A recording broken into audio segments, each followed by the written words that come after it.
Bumi Kurusetra abang granang katrajang wengising prang Bratayuda nadyan Sri Kresna alam paduka paring pemut mring Sri Duryudana parandene kukuh bakuh srakah dakah-dakah kang nunggangi jiwane Ratu Ngastina. Wasana Pandhawa Kurawa nyabrang getih Bratayuda akeh senopati kang gugur Raden Seta Begawan Bisma Sang Abimanyu Gatotkaca Resi Durna kapagut ing Rananggana dadi korban wengising payudan. Ucap ngancik Bratayuda dina kaping 13 awis tinggal Sang Dursasana joget jengklekan nyawang Sang Werkudara kaya weruh karo bedangane.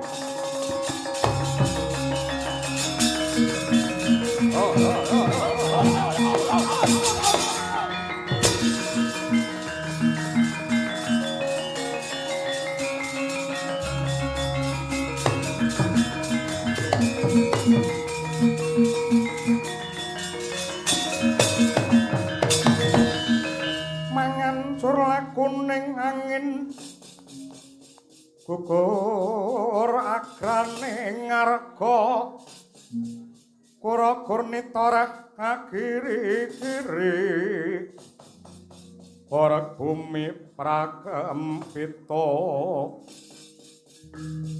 padula mangambak-ambak wah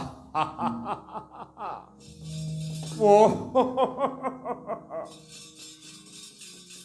ndak sawang ana tengahing payudan Tegal Kurusetra. Kae panenggak Pandhawa Werkudara. Nadyanta kowe kondhang satriya ingkang sekti mandraguna. Ning merga kowe kelangan anakmu sing ndok tresnani si Gatotkaca. Kowe ngengkleng kaya wong gendeng. Kowe bingung kaya kelangan apa kang dadi jati dirimu Werkudara. Sawangen iki satriya Banjarjuna Dursasana sing bakal nganti kowe ayo sapa sing kira-kira glundung ndase ning Tegal Kurusetra le.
patang ketikang sayang gongkoro wah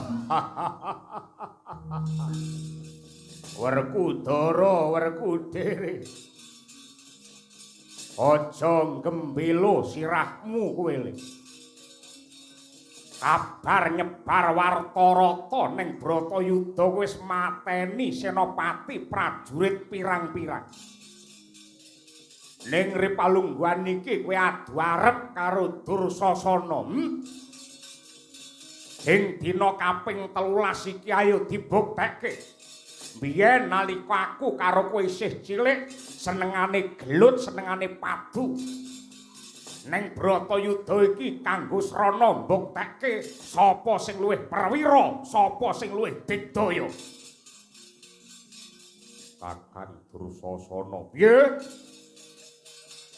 aku minangka dutaning adil lan bebener ora bakal mundur ing keguntur ora bakal mendho ing bebaya aku sing bakal ngadili karo lakonmu Kakang Dursasana. Sing prayitna lan ngati-ati kowe. Cancang jenggot gembrek-gembrek kowe.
Oh.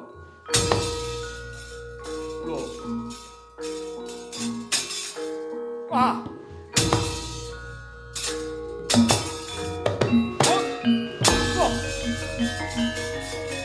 Oh, saya. Wah. Hai. Oh. Hai. Wah.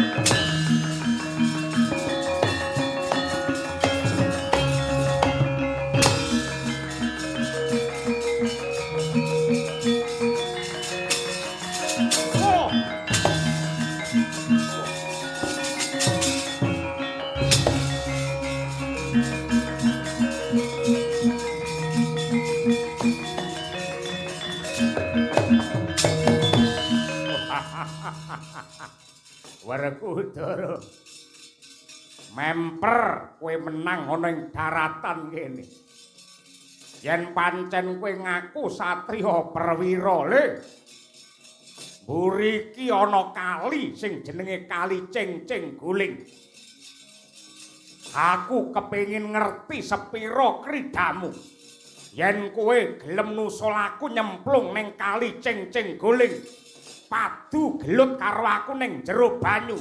Aku ngakoni karo kadit dayanmu le.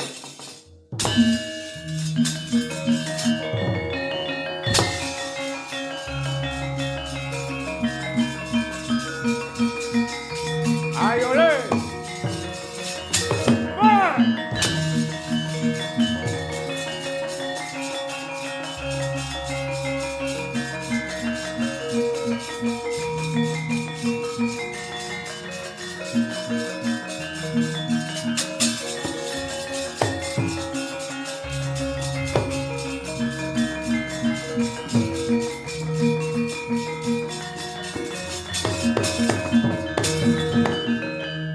Semariku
gek sadulita melae-lae.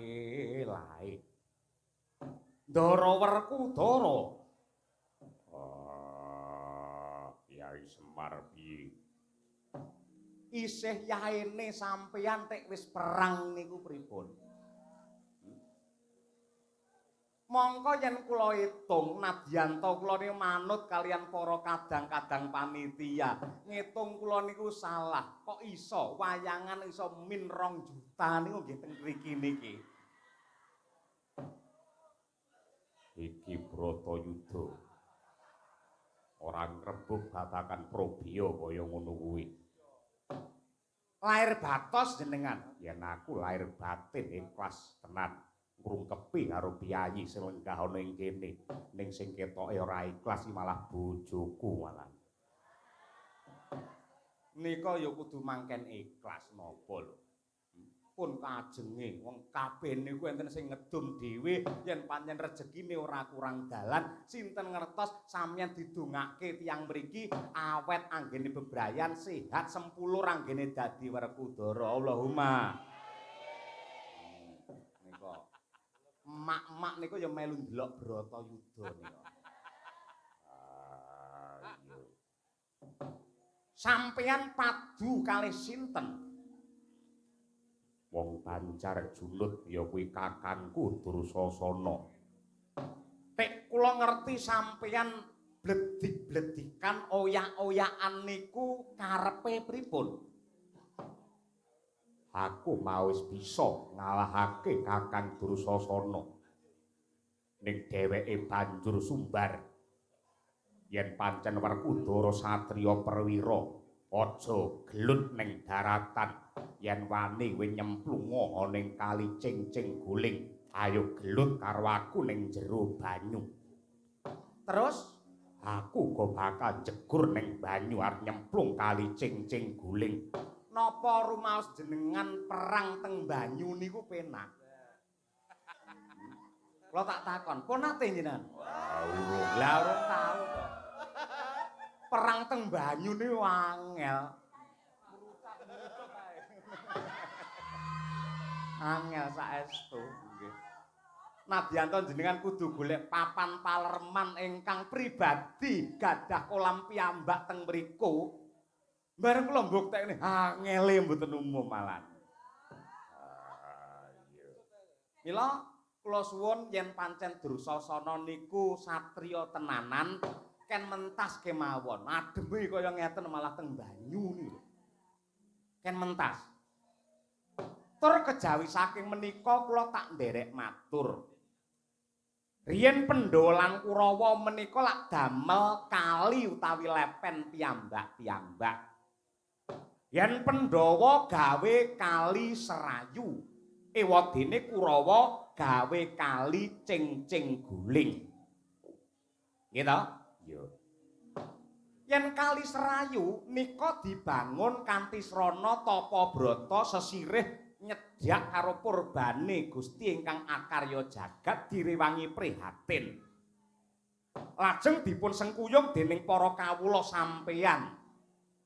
Ning kosok baline yen kali Cingcing Guling niku dibangun nganggo hawa nafsu, nganggo keserakan. Pancen bangun kali Cingcing Guling niki ngginakaken duwite negara ning direkadaya kalih pejabate sengkuni kalian kurawane nika jare enteke niku 10 triliun ning jane sing nggih bangun niku mung 2 triliun sing 8 triliun iki nggih bancaan kalian sengkuni lan Kurawa nika tegese niki kali sing ora barokah anggene bangun kali nyiksa rasane wong cilik. Yen sampean melu njegur kene, sampean bakal kelangan barokah. Bancut gumregut ngembat watang. Ngrabosa mungsuh tangkep jojo.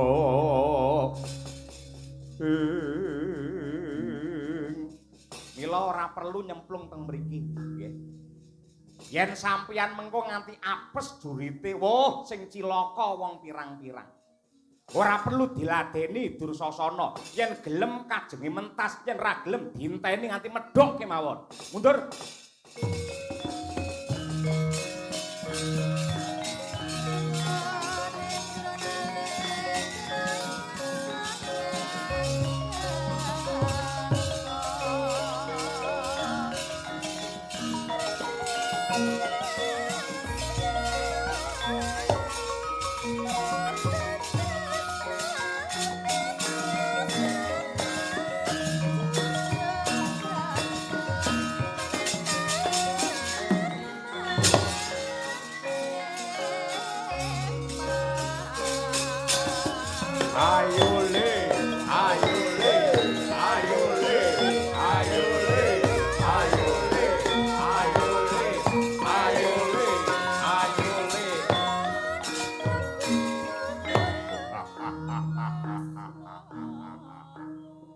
Werkudara jirih getih wedi mati kowe le. Ora wani tak tantang gelut ning banyu. Werkudara bola bali anake Man Pandhu tengeng ngeng ngeng ngeng. Kowe anake wong tengeng ngeng ngeng ngeng. Ayo le yen wani nyemplung banyu le. Ayo. Ayo le. Ayo le. Ayo le. Ayo.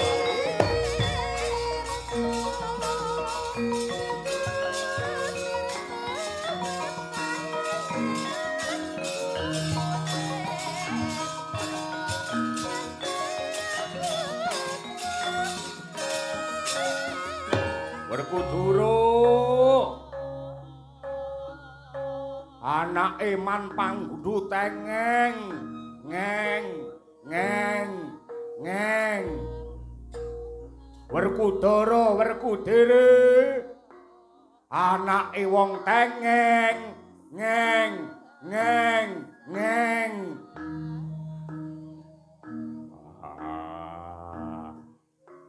Tak wangsulane, Tru. Ampun. Sampeyan satriya luhur gur arep ngimbangi si Dursasana. Lah nika kok yen gelem ngimbangi ampun jenengan kula mawon. Apa si Dursasana niku anake wong apik. Niku lek anake Adipati Destarata. Piyayinipun lak nun sewu Caca Netra Cala Hina. Buta to? Iya. Ampun jenengan. Senopati perang poyok-poyokan. Werkudara anake Man Pandhu tengeng ngeng ngeng ngeng. Dursasana anake wong picek.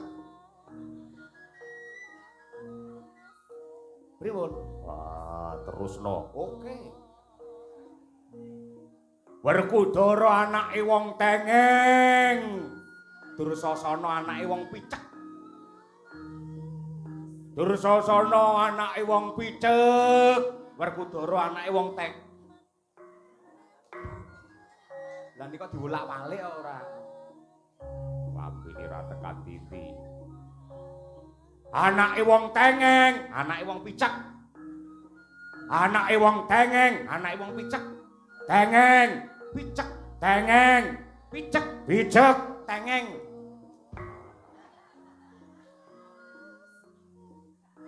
Susu ora telaten. Nanti ya, Gong. Amplope tak go lho, Gong.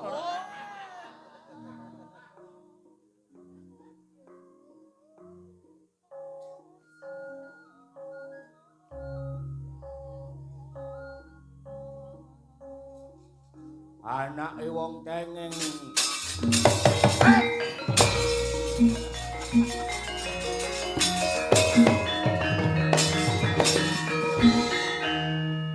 Goblok dikira Werkudara aku.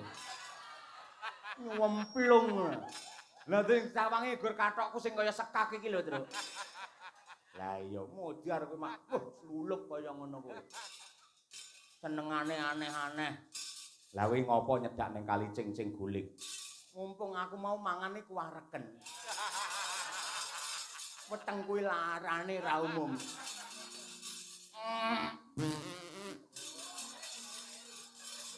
Sik ya, Truk. Entenono kono lek wong mara aku isin. Lani ning Bratayuda ngising lho.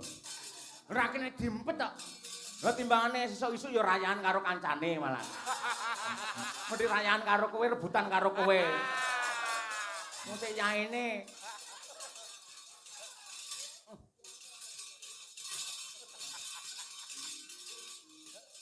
Hati-hati, Gong. Hah? Ngati-hati. Iya.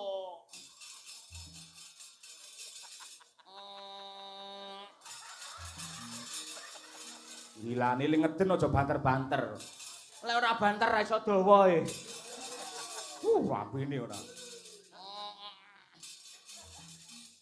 Wis metu borong. Wis. Lah tek ora ketok ting krampul ning ngendi no. Masalah. Lah nyantol ning sarungmu lho. Mosok layak ki anget. Masalah layak rasa blang-blung.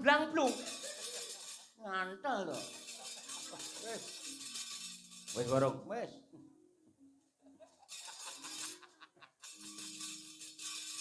Nanti golek watu nggih kosong.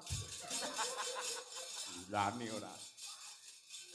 Ben dirasake ngono. Ayo.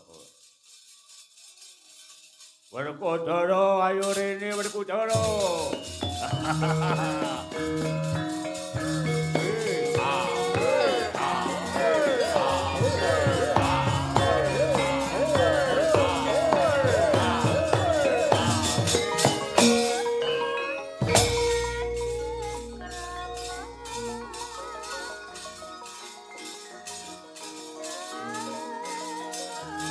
Werkudara ayo le. Ayo le.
Werkudara.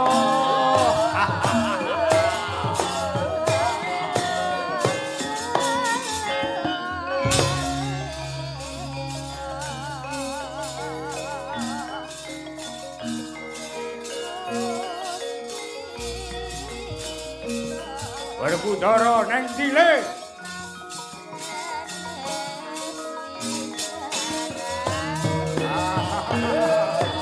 Ayo le.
Saya adoh lakune Sang Werkudara.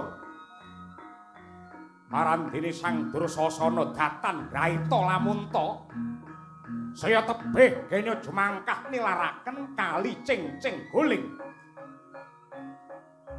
Mangkoning cipta Sang Werkudara amatek aji ungkal bener blabak pengantol-antol. Hang limpe sajroning Sang Dursasana lena kaprayitnaning lair batin. Denoyak candrane nganti kaya wong setanen. Kebat kaya kilat, kesit kaya tatit. Banter lakune ngungkuli angin.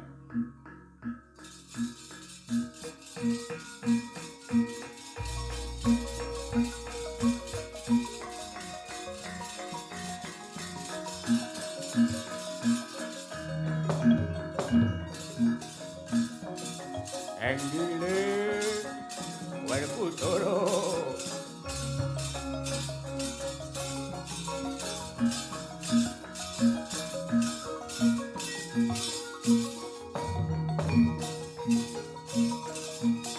Werkudara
Nastening ludira kawang-wang gegono pang sumirat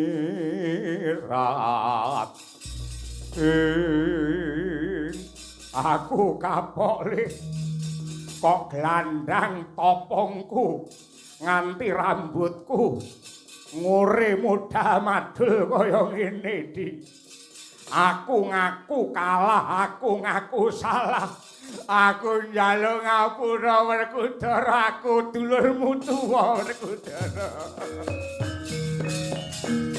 oh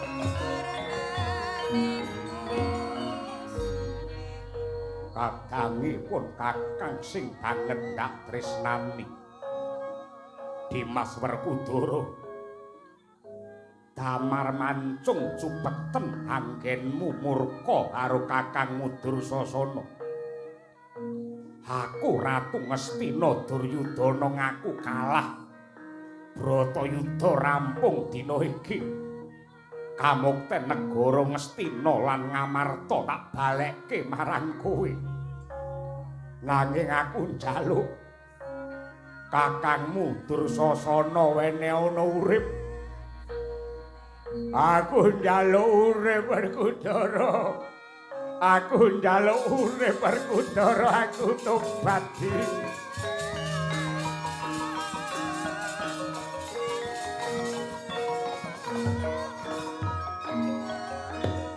kadangipun Kakang Yayi Aryasena pelakon iki sakutuwe dadi wewenange Siadi Dursasana kok pateni apa tak ndok wenehi pangapura mung Siadi ingkang nemtokake nanging nadyan mangkono mestine Yayi Aryasena isih kelingan perang Bratayuda iki dadi telung perkara sepisan dadi dalan luare nadar angka 2 lunasi utang dene angka 3 ilange angkara murka elinga Yayi elinga nalika Pandhawa Kurawa padha sesukan dadu biyen Pandhawa kalah banjur Dursasana njambak rikmane Mbak Yumu Drupadi Mbak Yumu diseret ana tengahing pasamuan. Nalika semono Dursasana ngremehake drajating putri. Mbak Yumu Drupadi disikara, digawe wirang, diudari sandangane satemah disorak karo wong pirang-pirang. Nalika lelakon kuwi Mbak Yumu Drupadi sumpah ora bakal siram jamas lan gelung rikma sadurunge kramas nganggo getihe Dursasana. Yayi Bratasena,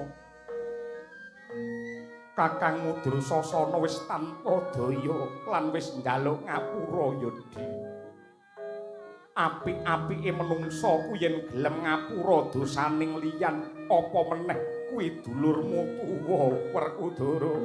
Werkudara. Nadyan wong ngapura dosaning liyan kuwi apik nanging kudu weruh marang empan papan. Yen Siadi jiwa Brahmana pancen kudu sugih pangapura nanging Siadi dina iki netepi dharma satriya ingkang kudu njejekake adil lan bebener jumbuh kelawan pranatan lan hukum ingkang ana. Satriya ingkang becik jiwane kudu linambaran jiwane Brahmana ya kuwi sabar lan sugih pangapura Werkudara. Sena yen kabeh keluputan banjur di ngapura, hukum iki ora bakal bisa jejeg. Buktine, dina iki akeh sentana lan pejabat negara sing murka serakah wani nyolong bondo negara. Nadyan bareng konangan ya dihukum nanging tetep ora ana kapoke merga hukumane kurang abot. Jajal upama para pejabat sing wani gaglak bandane rakyat dihukum pati tanpa kena dinyang, mesti ora ana sing wani nyolong bondo negara. Tanpa beda kelawan lalakon iki, yen Werkudara menehi pangapura karo Dursasana, mesti angkara murka bakal saya nderbala lan ngombro-mbro. Merga hukume ora jejeg lan sing kajibah nindakake hukum atine ora tetek tan wurunga. Wong cilik sing tetep dadi korban. Sena, ripalungguhan iki maragake ora ariken nalarmu glejahan pikirmu. Mangsa borong jeneng sira mangka dadi senopati ingkang wenang nemtokake sakutuwe tumrap lelakone Dursasana.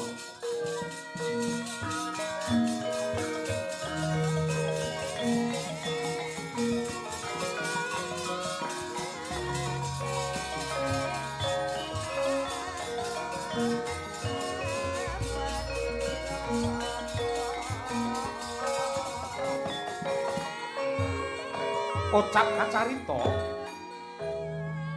Sang Bima wis datan mangkro tinggal nggenya netepi jiwa satriya. Mripate mencorong kaya singa barong murup makantar-kantar praupane greng gawe giris ambekos nganti kaya naga nemburu pas. Kang mangkono gigrip Narendra kekalih Sri Duryudana mewah Sang Punta Dewa mire saking madyaning palagan.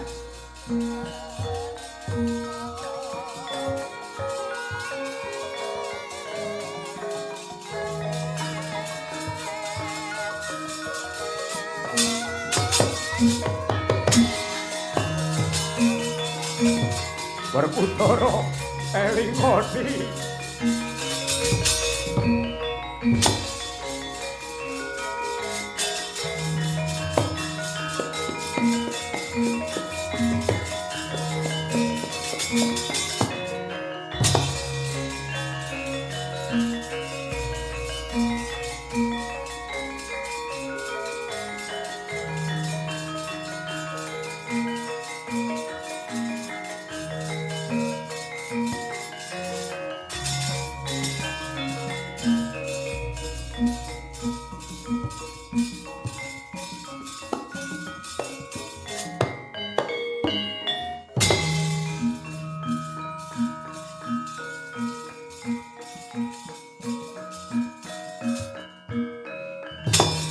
Werkudara aja di aku njaluk ngapura di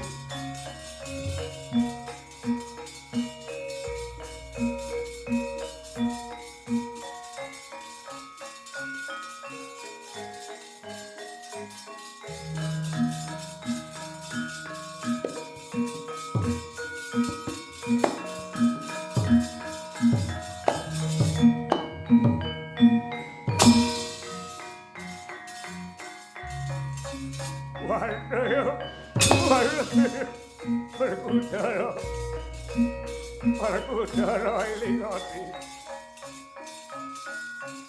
loh oh ayo aja Werkudara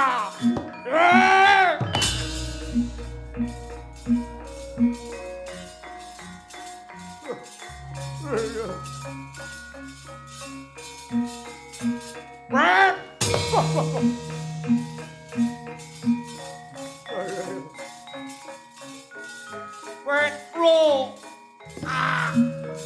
waduh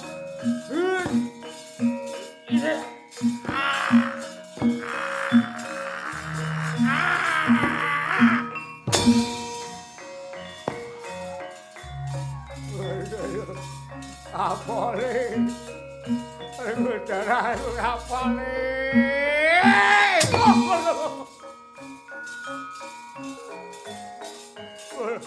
kowe ngopo kowe ngopo kowe le iki aku le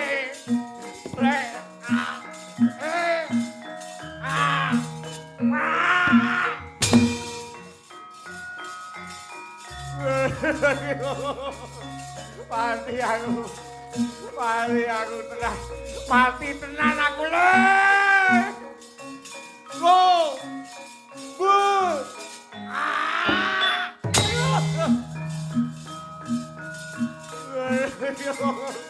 piye le mati tenan aku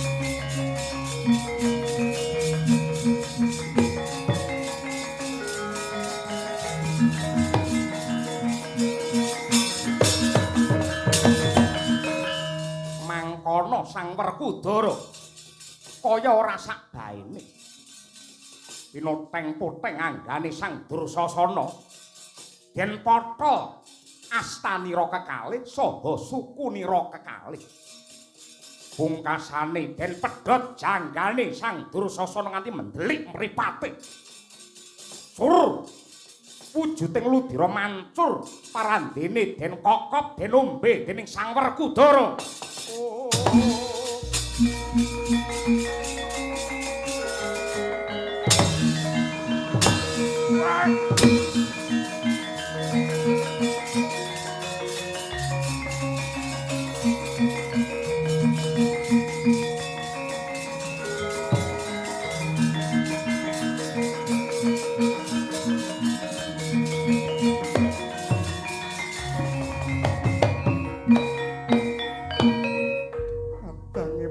Kakang wong gagah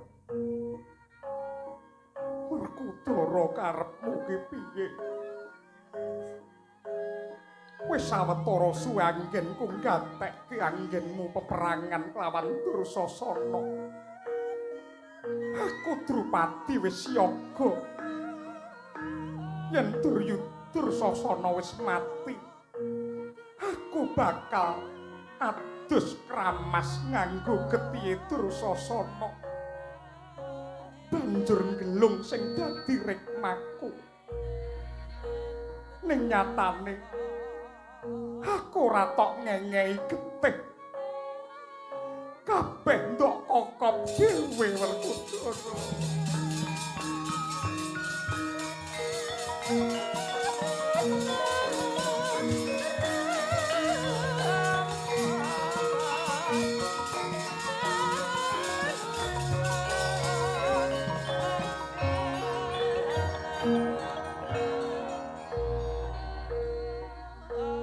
Sing gedhe pangapuramu Mbak Yuku Drupadi.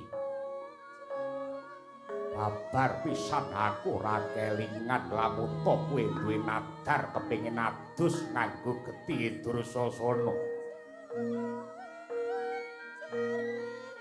Mula kanggo ngawekani lan lunasi apa kang dadi punagimu. Getih Dursasana isih ana sing nemplek ana ing janggutku lan jenggotku iki. Getih sing neng jenggot iki tak perse tak nggih ngramasi kowe Mbak Yuku Drupadi.